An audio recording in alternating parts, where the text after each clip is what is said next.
Gooseberries by Anton Pavlovich Chekhov. The whole sky had been overcast with rain clouds from early morning.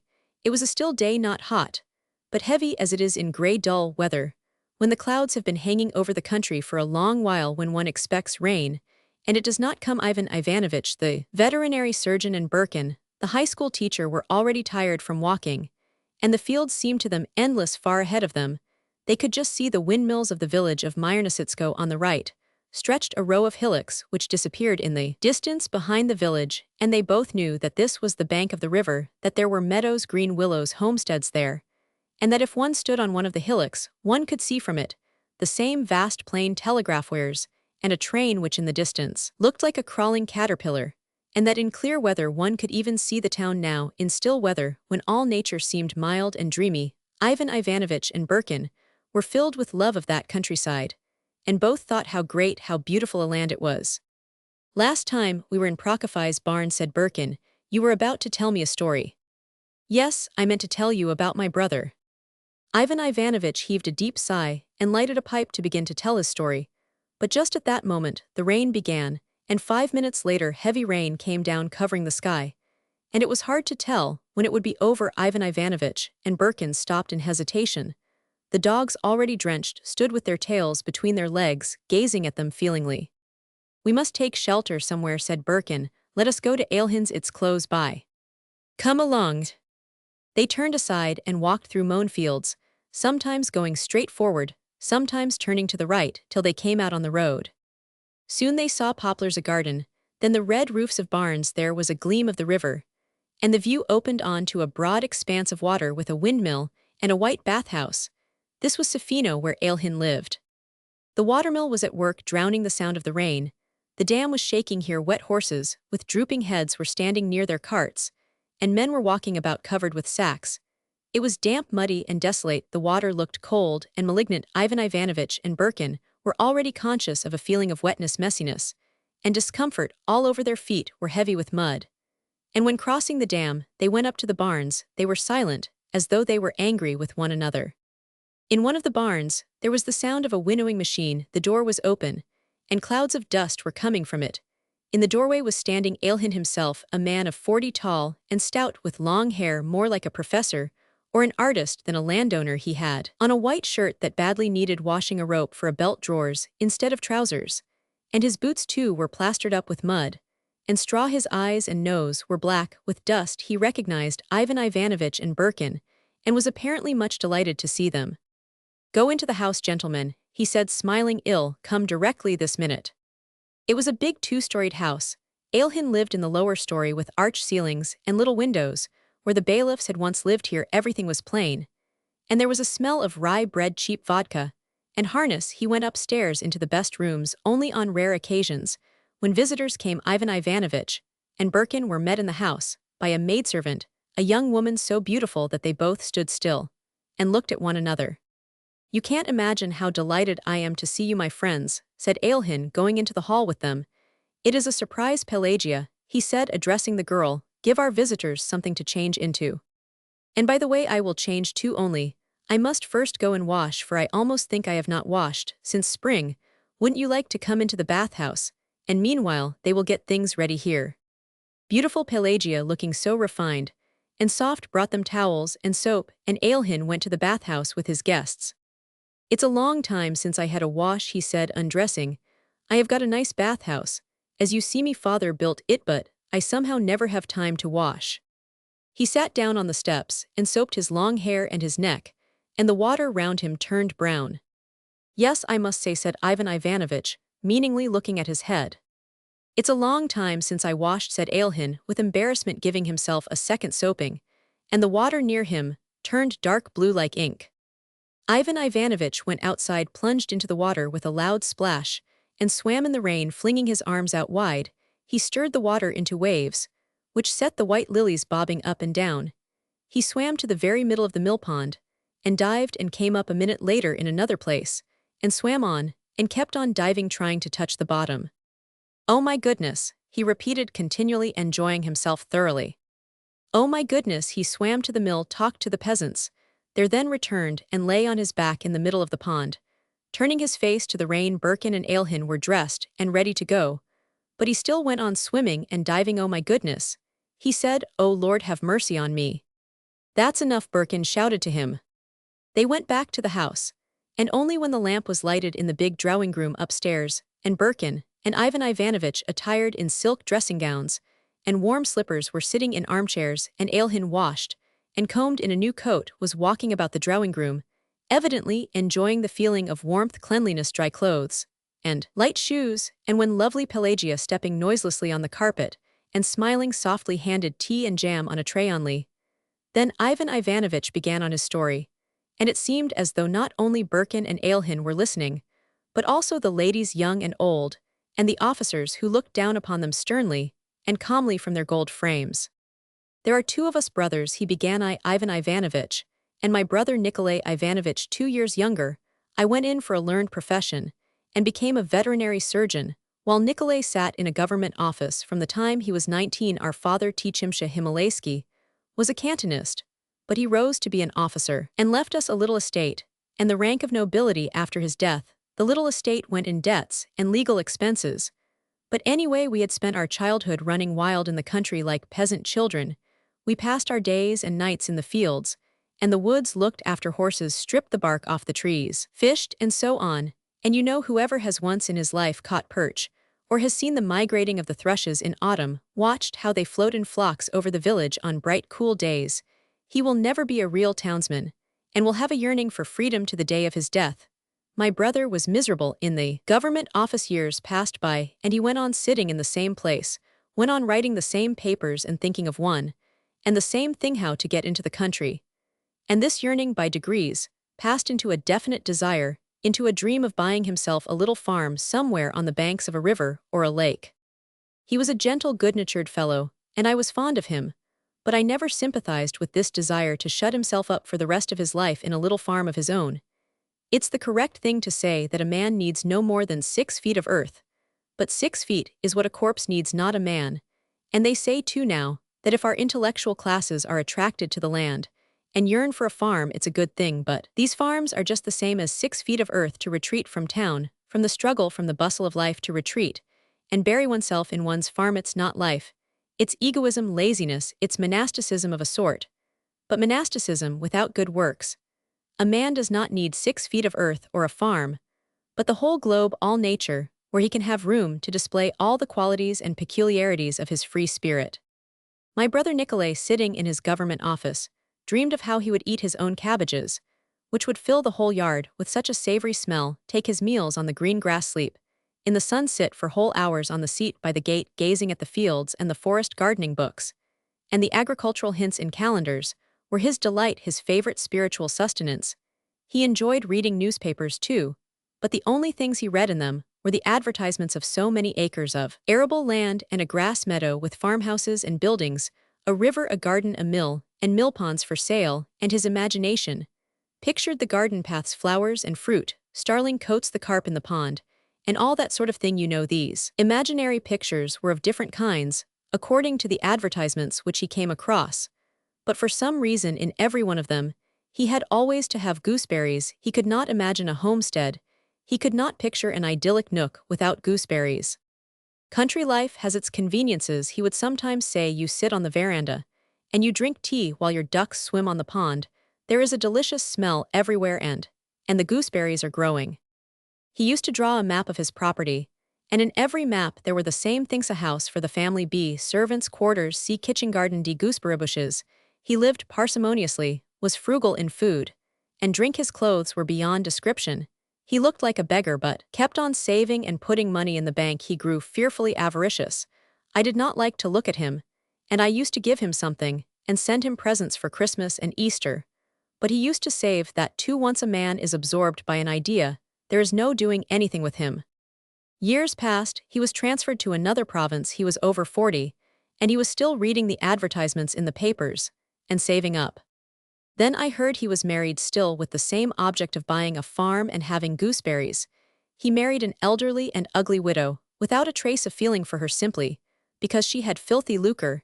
He went on living frugally after marrying her, and kept her short of food, while he put her money in the bank in his name. Her first husband had been a postmaster, and with him she was accustomed to pies and homemade wines, while with her second husband she did not get enough black bread. She began to pine away with this sort of life. And 3 years later, she gave up her soul to God. And I need hardly say that my brother never for one moment imagined that he was responsible for her death. Money like vodka makes a man queer in our town. There was a merchant who before he died ordered a plateful of honey and ate up all his money and lottery tickets with the honey so that no one might get the benefit of it. While I was inspecting cattle at a railway station, a cattle dealer fell under an engine and had his leg cut off. We carried him into the waiting room. The blood was flowing. It was a horrible thing, and he kept asking them to look for his leg and was very much worried about it. There were 20 rubles in the boot on the leg that had been cut off, and he was afraid they would be lost. That's a story from a different opera, said Birkin. After his wife's death, Ivan Ivanovich went on, after thinking for half a minute.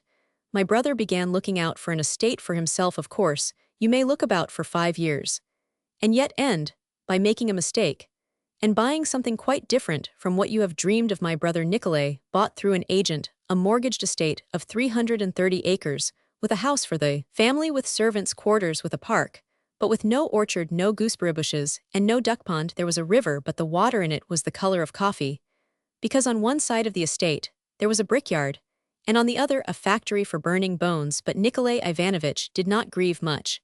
He ordered 20 gooseberry bushes, planted them, and began living as a country gentleman. Last year I went to pay him a visit. I thought I would go and see what it was like. In his letters, my brother called his estate Chumbaroklov Waste alias Himalaysko. I reached alias Himalaysko in the afternoon. It was hot everywhere. There were ditches, fences, hedges, fir trees planted in rows, and there was no knowing how to get to the yard, where to put one's horse. I went up to the house and was met by a fat red dog that looked like a pig. It wanted to bark, but it was too lazy. The cook, a fat barefooted woman, came out of the kitchen, and she too looked like a pig, and said that her master was resting after dinner.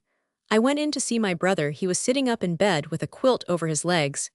He had grown older, fatter, wrinkled his cheeks, his nose, and his mouth all stuck out. He looked as though he might begin grunting into the quilt at any moment. We embraced each other and shed tears of joy and of sadness at the thought that we had once been young and now were both gray-headed. And near the grave he dressed and led me out to show me the estate. "Well, how are you getting on here?" I asked. "Oh, all right, thank God, I am getting on very well." He was no more a poor timid clerk, but a real landowner, a gentleman. He was already accustomed to it, had grown used to it, and liked it. He ate a great deal, went to the bathhouse, was growing stout, was already at law with the village commune and both factories, and was very much offended when the peasants did not call him Your Honor, and he concerned himself with the salvation of his soul in a substantial, gentlemanly manner, and performed deeds of charity, not simply, but with an air of consequence. And what deeds of charity! He treated the peasants for every sort of disease with soda and castor oil, and on his name day had a thanksgiving service in the middle of the village, and then treated the peasants to a gallon of vodka. Thought that was the thing to do. Oh, those horrible gallons of vodka! One day the fat landowner hauls the peasants up before the district captain for trespass, and next day, in honor of a holiday, treats them to a gallon of vodka, and they drink and shout hurrah, and when they are drunk, bow down to his feet. A change of life for the better, and being well-fed and idle develop in a Russian the most insolent self-conceit. Nikolai Ivanovich, who at one time in the government office was afraid to have any views of his own, now could say nothing that was not gospel truth, and uttered such truths in the tone of a prime minister. Education is essential, but for the peasants it is premature. Corporal punishment is harmful as a rule, but in some cases it is necessary, and there is nothing to take its place. I know the peasants, and understand how to treat them, he would say. The peasants like me, I need only to hold up my little finger, and the peasants will do anything I like. And all this, observe, was uttered with a wise, benevolent smile. He repeated 20 times over, "We noblemen." I, as a noble, obviously. He did not remember that our grandfather was a peasant, and our father a soldier. Even our surname Tchimsha Himalaysky, in reality, so incongruous, seemed to him, now melodious, distinguished, and very agreeable. But the point just now is not he, but myself. I want to tell you about the change that took place in me during the brief hours I spent at his country place in the evening when we were drinking tea. The cook put on the table a plateful of gooseberries. They were not bought, but his own gooseberries, gathered for the first time since the bushes were planted. Nikolai Ivanovich laughed and looked for a minute in silence at the gooseberries with tears in his eyes. He could not speak for excitement. Then he put one gooseberry in his mouth, looked at me with the triumph of a child who has at last received his favorite toy, and said, "How delicious!" And he ate them greedily, continually repeating, "Ah, how delicious do taste them." They were sour and unripe, but as Pushkin says, "Dearer to us, the falsehood that exalts than hosts of baser truths." I saw a happy man whose cherished dream was so obviously fulfilled, who had attained his object in life, who had gained what he wanted, who was satisfied with his fate and himself. There is always for some reason an element of sadness, mingled with my thoughts of human happiness. And on this occasion, at the sight of a happy man, I was overcome by an oppressive feeling that was close upon despair. It was particularly oppressive at night. A bed was made up for me in the room next to my brother's bedroom, and I could hear that he was awake, and that he kept getting up and going to the plate of gooseberries. And taking one, I reflected how many satisfied, happy people there really are. What a suffocating force it is. You look at life, the insolence and idleness of the strong, the ignorance and brutishness of the weak, incredible poverty, all about us, overcrowding, degeneration, drunkenness, hypocrisy, lying, yet all is calm and stillness in the houses. And in the streets of the 50,000 living in a town, there is not one who would cry out, who would give vent to his indignation aloud. We see the people going to market for provisions, eating by day, sleeping by night, talking their silly nonsense, getting married, growing old, serenely escorting their dead to the cemetery. But we do not see, and we do not hear those who suffer, and what is terrible in life goes on somewhere behind the scenes. Everything is quiet and peaceful, and nothing protests. But mute statistics, so many people gone out of their minds, so many gallons of vodka drunk, so many children dead from malnutrition. And this order of things is evidently necessary, evidently. The happy man only feels at ease because the unhappy bear their burdens in silence, and without that silence happiness would be impossible. It's a case of general hypnotism. There ought to be behind the door of every happy, contented man someone standing with a hammer, continually reminding him with a tap that there are unhappy people, that however happy he may be, life will show him her laws. Sooner or later trouble will come for him, disease, poverty, losses, and no one will see or hear, just as now he neither sees nor hears others. But there is no man with a hammer. The happy man lives at his ease, and trivial daily cares faintly agitate him like the wind in the aspen tree, and all goes well. That night I realized that I too was happy and contented. Ivan Ivanovich went on getting up, I too, at dinner, and at the hunt, liked to lay down the law on life and religion, and the way to manage the peasantry. I too used to say that science was light, that culture was essential. But for the simple people, reading and writing was enough for the time. Freedom is a blessing, I used to say. We can no more do without it than without air. But we must wait a little. Yes, I used to talk like that. And now I ask, for what reason are we to wait? Asked Ivan Ivanovich, looking angrily at Birkin. Why wait, I ask you? What grounds have we for waiting? I shall be told, it can't be done all at once. Every idea takes shape in life gradually, in its due time. But who is it says that? Where is the proof that it's right? You will fall back upon the natural order of things, the uniformity of phenomena. But is there order and uniformity in the fact that I, a living, thinking man, stand over a chasm and wait for it to close of itself, or to fill up with mud at the very time when perhaps I might leap over it or build a bridge across it? And again, wait for the sake of what? Wait till there's no strength to live, and meanwhile one must live, and one wants to live. I went away from my brother's early in the morning, and ever since then it has been unbearable for me to be in town. I am oppressed by its peace and quiet. I am afraid to look at the windows, for there is no spectacle more painful to me now than the sight of a happy family sitting round the table drinking tea. I am old, and am not fit for the struggle. I am not even capable of hatred. I can only grieve, inwardly feel irritated and vexed. But at night my head is hot from the rush of ideas, and I cannot sleep. Ah, if I were young! Ivan Ivanovich walked backwards and forwards in excitement, and repeated, if I were young. He suddenly went up to Ilhin, and began pressing first one of his hands, and then the other. Pavel Konstantinovich, he said in an imploring voice, don't be calm and contented, don't let yourself be put to sleep. While you are young, strong, confident, be not weary in well-doing. There is no happiness, and there ought not to be. But if there is a meaning and an object in life, that meaning and object is not our happiness, but something greater and more rational. Do good.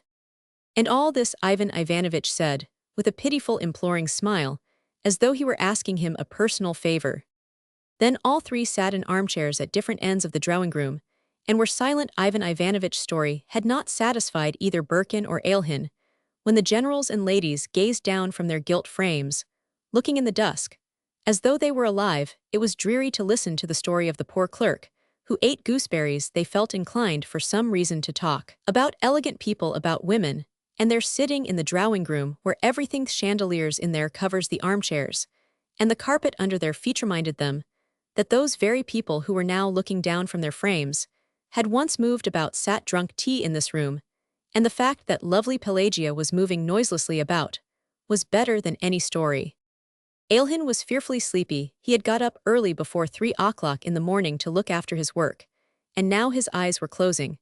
But he was afraid his visitors might tell some interesting story after he had gone, and he lingered on. He did not go into the question whether what Ivan Ivanovich had just said was right and true. His visitors did not talk of groats, nor of hay, nor of tar, but of something that had no direct bearing on his life, and he was glad and wanted them to go on. "It's bedtime though," said Birkin, getting up. "Allow me to wish you good night." Ailhin said good night and went downstairs to his own domain. While the visitors remained upstairs, they were both taken for the night to a big room, where there stood 2 old wooden beds decorated with carvings, and in the corner was an ivory crucifix. The big cool beds, which had been made by the lovely Pelagia, smelt agreeably of clean linen. Ivan Ivanovich undressed in silence and got into bed.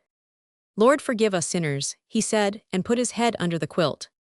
His pipe lying on the table smelt strongly of stale tobacco, and Birkin could not sleep for a long while, and kept wondering where the oppressive smell came from.